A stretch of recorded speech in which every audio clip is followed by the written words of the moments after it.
Let's talk about articles. Articles can be a very difficult topic for some people who are learning English as a second language because a lot of other languages don't have articles. A lot of them do, but a lot of them don't. And if you come from a language where articles are not used, it gets very confusing when to use an or the, and the rules are really extensive. But if you are already an English speaker, you've learned from experience when to say the and when not to say the.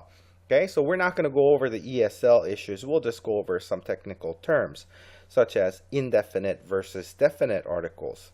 So articles are the three words a, an, and the. Okay, that's all there is to it. And the a and n are called indefinite articles, and the is called a definite article. And that means when you say the car, it's definite which car we're talking about. I know which car it is, and the listener knows which car it is. But if one of us doesn't know, then I would have to say a car or an apple. There's just this one somewhere, not a particular one, but not one that we both know about, but there's just one out there, and it's kind of indefinite which one it is. So we call that indefinite article.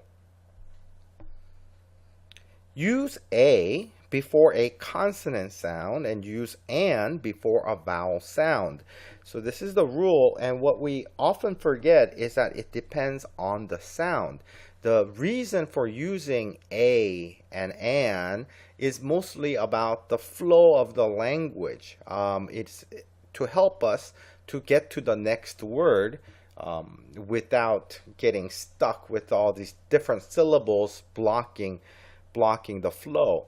And so one problem that we get into often is we look only at the letters, whether the first letter is a vowel or a consonant, and we make wrong choices. So look at this one. A university, U is definitely a vowel, right? A-E-I-O-U. So it looks like we might need an in front of that, but the university is not pronounced with A-E-I-O-U. It's actually like a Y pronunciation, right? And that's considered a consonant pronunciation, and you need to say a university, and you need to write it that way, so the reader reading it will read it that way as well. A lot of times when we are writing, we don't think about how it's going to be read, and so we forget that, and we're looking only at the letters, and so we get to that mistake. Same thing with the word euphemism. This is spelled with a E, U, but it's a euphemism, just like university. It's a Y sound, and it needs an A there. You also need an before vowel sounds. So sometimes the H begins a word, but the H is silent. If that's the case, you need to think about how that word is pronounced. Hour is pronounced with an a vowel sound. And so we need to say an hour, an honest man. The H is often not pronounced in British English. And so there are a lot of American English words also that are not pronounced this way.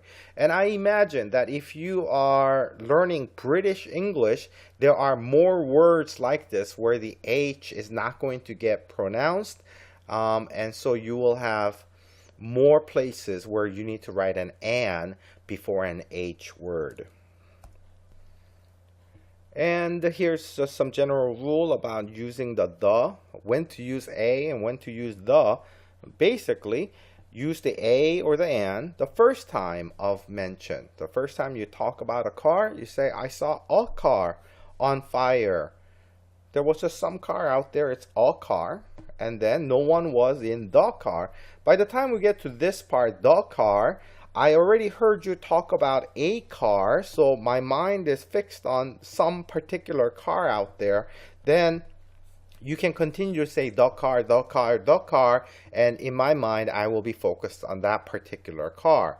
And then if a different car came along, and if you call that the car, then now I'd be confused because you're saying the car to talk about two different cars. That would be wrong, right? Another rule, when the identity is understood.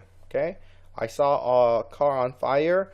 The driver escaped just in time. All right, so in this case, we use the for the driver. And I read the sentence, you probably had no problem understanding who I was talking about, because by the context of this sentence, there was obviously a car on fire. Here's my car. And when I say the driver, if this is a blaze, when I say the driver, you're not thinking of a different car out there with a driver. You're thinking about the driver in this car. And the driver escaped just in time. So the identity is clearly understood by the context. So in this case, the would be appropriate, even though it was the first time you mentioned the driver.